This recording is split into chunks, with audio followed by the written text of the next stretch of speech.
The Nebraska Cornhuskers just got enticing news. Let's talk about it. My name is Aaron with my buddy Paul. We are the Big Ten guys on the daily, pushing out Big Ten content for people just like you who can't give enough Big Ten sports. So do me a favor, hit that subscribe button, notification bell, and hit the like button. Before you do that, though, because I know you're going to like this little pennant right here, UCLA, boom, you're gone. You're probably wondering, first of all, did he just tape that up? Yes, this is in an ESPN studio, Fox Sports studio. It's not. My lights are broke right now. I'm a high school PE teacher. We're just having a good time. But UCLA, you can't even beat New Mexico. On Twitter, the Big Sky Conference, FCS Conference, doesn't even watch you. The Pac-12 dissing on you. You're not making the Big Ten look good. I just had to say that, just had to get that out of the way. Nebraska fans are probably laughing, saying, yeah, man has a point. Man has a point. Besides that, today what we're going to be jumping into, obviously the big win for Nebraska this weekend, but more importantly, the more enticing news is what we have to talk about when it comes to the Michigan game this upcoming weekend in Lincoln, Nebraska. It's going to be hopping Big Red Nation. It's going to be crazy. Anyone knows who watches this channel, I'm a Michigan State fan. My buddy's a Michigan fan. We need to jump on an episode and talk about this. Again, I'm not biased. I feel like for the most part, he's not biased. It'd be interesting what he has to say about Nebraska. But again, if you beat Michigan, and there's probably Michigan fans watching, you got to know I'm rooting for Nebraska. It's no hard feelings, no hard feelings. But anyways, jumping right into it, big win for the Cornhuskers this past weekend against Houston Christian. Not going to spend much time on this. 59-7. Matt Rule having his boys do what they ought to do, go in and dominate from the first to the fourth quarter, from the beginning kickoff to kneeling the ball at the end, whatever it might be. Dylan Raiola doing well. Emmett Johnson doing well. Ives doing well as well. Just a good all-around football game. This is a game that there should be no surprises here. This is a game you come in and you dominate. As a Michigan State fan, it kills me that they did not do that against Youngstown State. I was hoping for it. They didn't do it. And every once in a while, it doesn't happen against an FCS team, and it kills you, and it makes you question your team, and it sucks. Quite frankly, it sucks. But Nebraska took care of business. They did that as well against Akron, and obviously got the dub against Cincinnati. So going into this game 3-0, I'm honestly kind of surprised they didn't try to sneak them into the AP top 25 rankings, just because they want to see a Nebraska-Michigan game, two programs with massive fan followings, as well as you would say blue blood programs dueling it out. So kind of disappointing, but again, Nebraska, I do think will win this game. I will jump into that in a second, and they will jump obviously into the rankings. But the first thing we have to talk about is this: Vegas coming out, dropping some odds. The spread right now in Michigan's favor, -2.5. So again, incredibly, a lot of people kind of laugh and say, well, Aaron, that's just Vegas odds. That doesn't matter. Again, there's a reason Vegas makes money. I will always make this point. There's a reason Vegas makes money, is because more often than not, they're right compared to the better. It's as simple as that.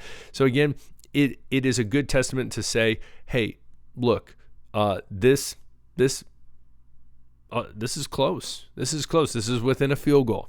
This is within a field goal.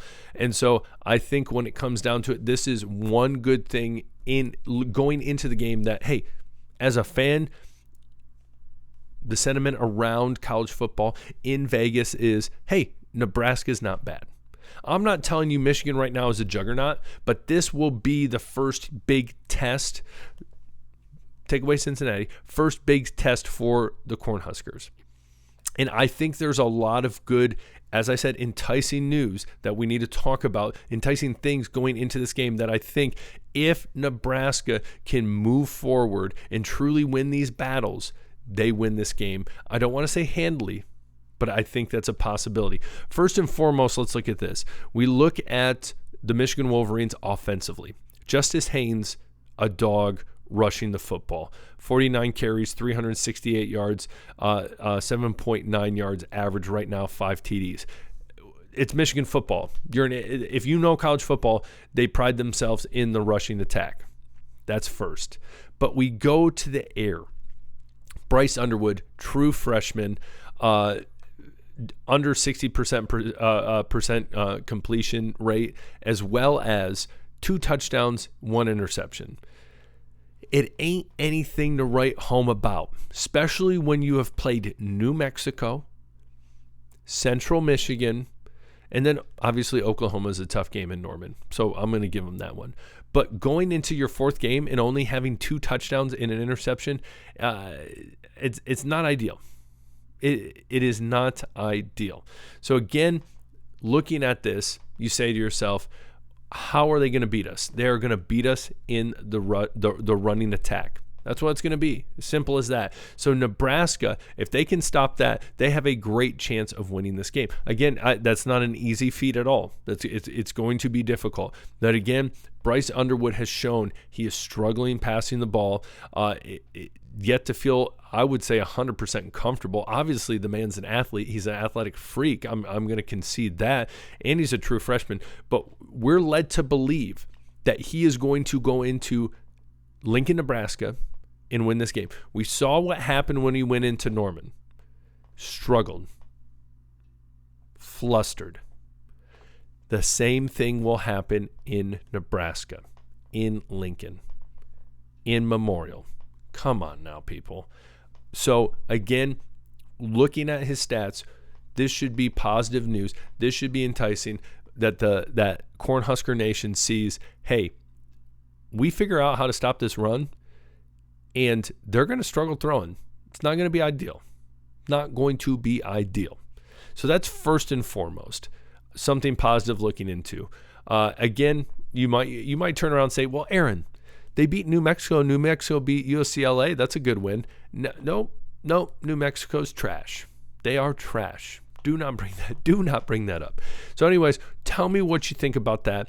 When you're looking at Nebraska football and how this offense is run by Dana Holgorsen, what is your thoughts going into this Michigan game, first and foremost? But defensively, how do you expect them to truly try to stop this offense? Again, I see it as, hey, make Bryce Underwood throw, stop the run, and beat them like that. Boom. And I think they do that. They come out with a W. Next week, they're ranked, and people are taking them serious. What do you think? Comment below. Would love to hear from you. As well as we look into this, going into this game, leading rusher in the Big Ten right now is Justice Haynes. Number 2, Emmett Johnson. Again, I think Emmett Johnson is putting a name for himself. A lot of people said, well, hold on. They've played Akron and Houston Christian. Yes, but let's not remember this, that in those games, and this is a great point, in those games, they didn't play the 4th quarter against Akron, and then they didn't play the whole second half against Houston Christian. So, yeah, they're going in there, they're putting up points, that they are taking the most of their opportunities, putting up points, putting up stats, and they are going to be tough for the Wolverines. Again, I think Oklahoma is good. I concede that to Oklahoma. I'm not huge on Brent Venables as a head coach.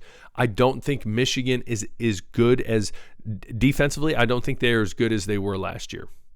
And so I think Nebraska can come in and truly take advantage of them.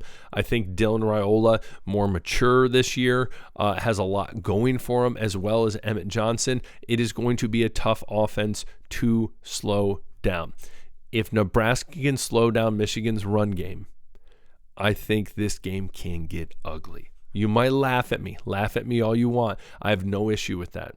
But again, I think this game can get ugly for the Wolverines if Bryce Underwood does not come to play. So again, comment below. Tell me what you think. Would love to hear from you guys, Nebraska Nation. 3-0.